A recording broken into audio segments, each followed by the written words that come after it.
chicken. Yung sample native chicken, isa rin yan sa na-purify ng Picard in collaboration with Western Mindanao State University, WIMSU.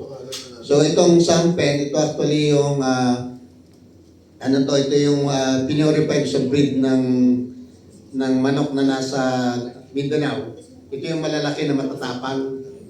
So ang ginawa dito sa purification, yung aggressiveness behavior, tinanggal yon. Kasi kung hindi magpapatay, parang panabong kasi yun eh. Pinaduwag nila yung sample. Ano kasi sir, ang nag-aalaga kasi mga, di ba yung nasa colony? Isa sa project ng Picard yun. Actually, yung approach na yun, ginawa din namin dito sa Muntinlupa, sa minimum. Pero hindi sa loob. Hindi sa minimum, sa jail, sa minimum. Di ba, ang jail kasi merong minimum, merong medium, at merong maximum. Saan yun? Sa Muntinlupa. Hindi, saan anong level? Minimum. Kasi nga, pinapaduwag nga eh. So, bali, ang approach doon, sila ang pag-aalaga. Pero yung sa Muntinlupa, broiler ang pinagamit namin sa kanila.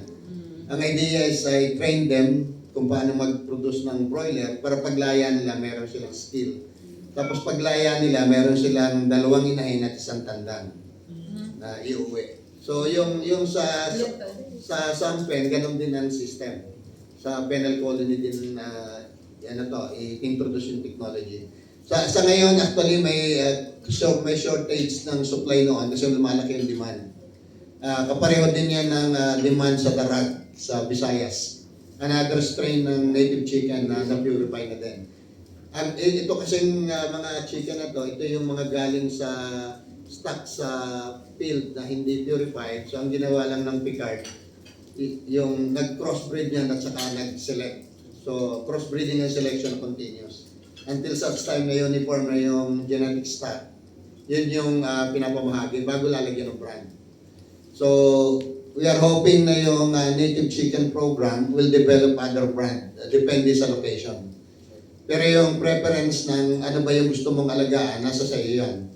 Ang tinitingnan lang namin ngayon, kasi halimbawa mayroong area na may avian flu. In that case, hindi ka makakapag-transport ng manok from one place to another. So, kailangan mayroong another stock sa ibang lugar. So, yan yung approach na ginagawa ng Livestock Research Division namin. So, posible sir, bumaba pa ang itlog sa ngayong presyo. Kung magkakaroon ng maraming production, ang cost kasi ng... Manok siguro yung itlog na sinasabi mo, ito itik eh. Magkaiba yun. Yung sa Sambuanga sir, yung sa... Pang-meat yun eh. Pang-meat yun sa isang... Pero ang key kasi para mapababa mo yung presyo ng itlog, dapat mapababa mo yung presyo ng input, which is feeds. So, yung feeds kasi natin, ang karaniwang main ingredient yan ay soybean at saka corn. So, kung makakuha ka ng substitute sa feeds na yung soybean meal ay mapalitan mo ng mas mababang input, mapapababa mo yung production cost. So, kaya mayroong mga project ang Picard, halimbawa yung PECM, Protein Enriched Copra Meal. Ang main objective nun, ma-reduce yung component ng soybean at yung protein enriched copra meal ang ipapalit mo. Then meron din tayong mga kung halimbawa backyard ng production, yung mga forage na pwedeng ipalit. So merong mga study na ginawa doon, ano ba ang nutritional content. Kung gagawa ka ng food formulation, ano yung maximum amount na pwede mong i-replace. Kasi habang hindi natin napapababa yung cost ng feeds, mahirapan kang pababayin yung cost ng meat at saka ng egg. Pero yun ang direction na pinupuntahan ngayon. Sir, Pakituloy na lang po sir.